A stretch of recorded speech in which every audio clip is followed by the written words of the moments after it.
Tim Reserse Polda Sumatera Selatan memanggil Herianti, anak pengusaha asal Aceh Akiditio. Pemanggilan Herianti terkait pemberian sumbangan COVID-19 senilai 2 triliun rupiah yang juga belum cair.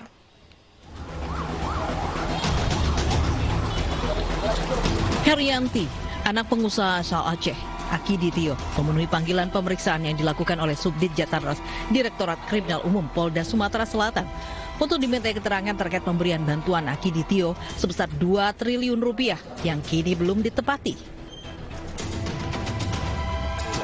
Selain Herianti, polisi juga memeriksa Profesor Hardi Darmawan yang statusnya sebagai saksi karena turut mengantarkan uang bantuan simbolis nilai 2 triliun bersama Herianti yang diserahkan ke Kapolda Sumatera Selatan pada tanggal 26 Juli lalu. Profesor Hardi Darmawan mengatakan bahwa dirinya belum tahu atau melihat adanya bantuan 2 triliun rupiah dari Herianti. Dia mengantar kepada saya, uang itu ada. Terus di mana tuh?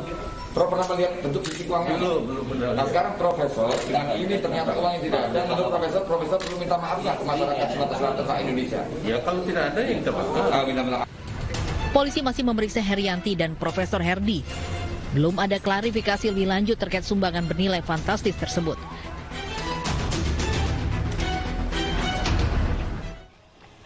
Polisi menangkap pemalsu tabung oksigen di Jakarta yang memanfaatkan derita masyarakat yang keluarganya terpapar virus corona. Pelaku mengecat tabung pemadam api agar mirip tabung oksigen dan menjualnya seharga 5 juta rupiah.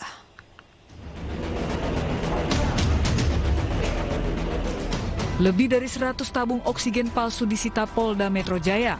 Tabung pemadam api dicat putih hingga menyerupai tabung oksigen dan dijual seharga 5 juta rupiah. Pelaku berinisial WS berhasil ditangkap. Ia menjualnya di media sosial Facebook bernama Erwin02. Dari pengakuannya, pelaku sudah menjual puluhan tabung. Polisi meminta masyarakat yang terlanjur membeli untuk melapor karena tabung ini cukup berbahaya. Masyarakat yang pernah membeli dan merasakan ada dampak yang berbahaya atau dari tabung-tabung yang pernah dia beli melalui yang bersangkutan ini, segera laporkan ke Polda Metro Jaya. Kami akan terus nanti akan mendatakan semuanya dan juga mudah-mudahan belum ada yang menggunakan, karena ini cukup berbahaya. Masyarakat yang sudah membeli bisa melapor lewat nomor telepon hotline 08111 311 0110.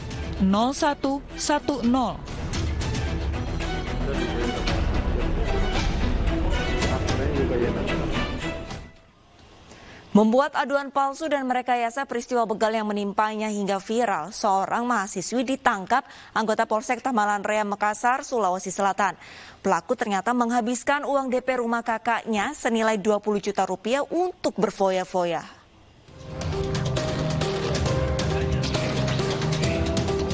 Unit Reskrim Polsek Tamalan Rea mengungkap laporan palsu atas kasus dugaan korban begal yang dilaporkan seorang mahasiswi berinisial RR. Setelah diinterogasi mendalam, pelaku tidak bisa mengelak dan mengaku bahwa dirinya sengaja membuat laporan palsu ke polisi lantaran takut dimarahi kedua orang tuanya setelah uang senilai 20 juta yang dikirimkan untuk membayar DP rumah sang kakak telah habis digunakan untuk berfoya-foya.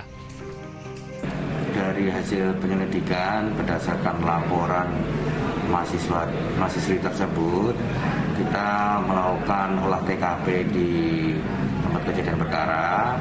Kita cocokkan dengan CCTV dengan keterangan mahasiswi tersebut. Ternyata ada ketidaksinkronan dan akhirnya pengakuan dari pihak mahasiswi tersebut ini uang yang rencananya dipakai untuk DP rumah kakaknya ternyata diambil untuk kegiatan dia sehari-hari.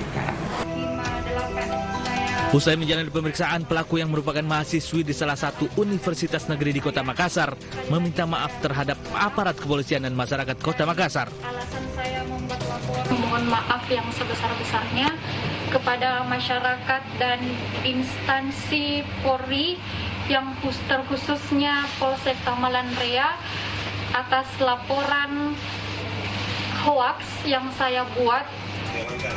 Guna proses hukum lebih lanjut, pelaku dikenakan wajib lapor di Polsek Tamalan Rea, Kota Makassar.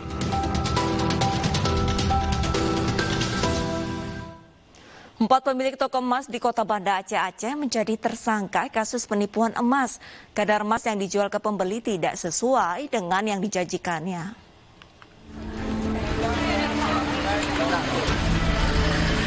Empat pemilik toko emas di Pasar Aceh, Kecamatan Baitur Rahman, Kota Banda Aceh menjadi tersangka kasus penipuan kadar emas.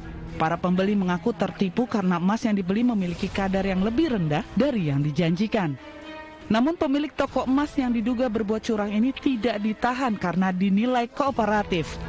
Salah satu pemilik toko emas mengaku tidak berbuat curang seperti yang dituduhkan. Memang kalau di Lubur itu kadarnya kisaran itu 90 dari 94% sampai 97%. Karena apa? Karena dia ada sambungan itu, dan setiap sambungan itu disambung memakai emas kadar patrian yang 60%. Hasil pemeriksaan laboratorium, polisi menemukan adanya perbedaan kadar emas yang dijual dengan yang tertulis di nota pembelian. Polisi masih mendalami kasus penipuan kadar emas. Jadi perlu saya sampaikan kepada rekan-rekan bahwa saat ini kita sudah menetapkan 4 orang tersangka dengan inisial JP, S, D, dan H. Yang keempat tersebut merupakan dari pemilik toko dari yang kita curigai menjual emas tidak sesuai dengan kadarnya, yaitu toko L, toko H, toko B, dan toko A. Nah, dari keempat tersangka itu kita menyita barang bukti dari toko L jenis rantai tangan emas sebesar. Proses penyelidikan terhadap 4 tersangka masih terus berjalan. Mereka dijerat Undang-Undang Perlindungan Konsumen dengan ancaman hukuman 5 tahun penjara dan denda 2 miliar rupiah.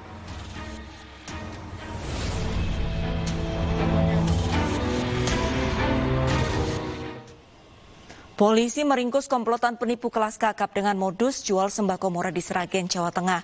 Korban melapor setelah ditipu para pelaku senilai 3,9 miliar rupiah.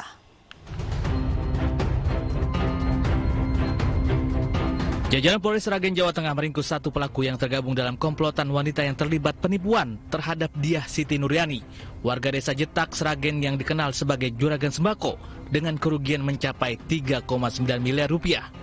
Polisi tengah memburu 2 pelaku lain yang terlibat, yakni PW dan ASC. Diketahui mereka merupakan penipu kelas kakap di Sragen, Demak, Grobogan, hingga Pati.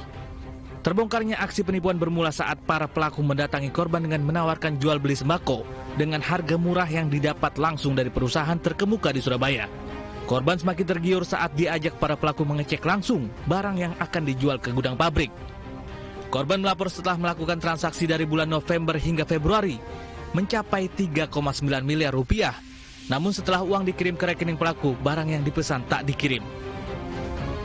Namun setelah kita lakukan konfirmasi kepada 2 perusahaan tersebut, mereka tidak ada kerjasama, sehingga dana-dana yang masuk kepada mereka yang informasinya akan disalurkan kepada PT Unilever dan PT Tan Oil itu tidak benar. Itu hanya digunakan oleh mereka. Pelaku dijerat pasal 372 dan 378 KUHP dengan ancaman hukuman 4 tahun penjara.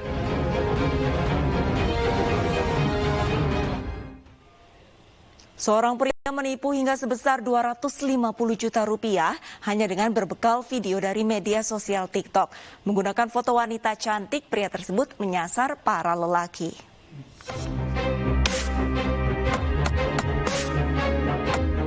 Berbekal 2 foto wanita cantik yang diambil dari laman media sosial TikTok yang dijadikan sebagai foto profil di sebuah akun media sosialnya, seorang laki-laki berinisial DK berhasil menipu korbannya. Tak tanggung-tanggung, DK berhasil meraup uang sebesar 250 juta rupiah dari korbannya. Korban yang disasar adalah pria-pria yang terlihat banyak uang di akun media sosial. Sebelum melancarkan tipu daya, DK terlebih dahulu meneliti profil korbannya di media sosial. Aksi ini diteruskan hingga DK dan korban bisa bertukar nomor pesan singkat WhatsApp. Dari situlah DK merayu hingga korban tergiur untuk mentransfer sejumlah uang yang diminta.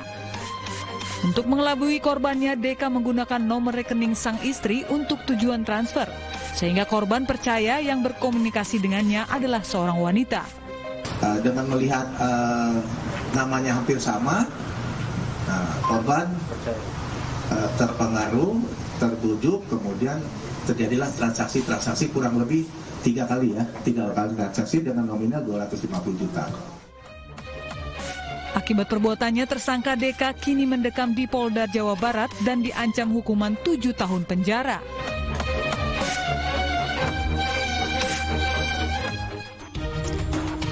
Seorang siswi SD diculik dan nyaris diperkosa. Realita akan segera kembali dengan informasi selengkapnya.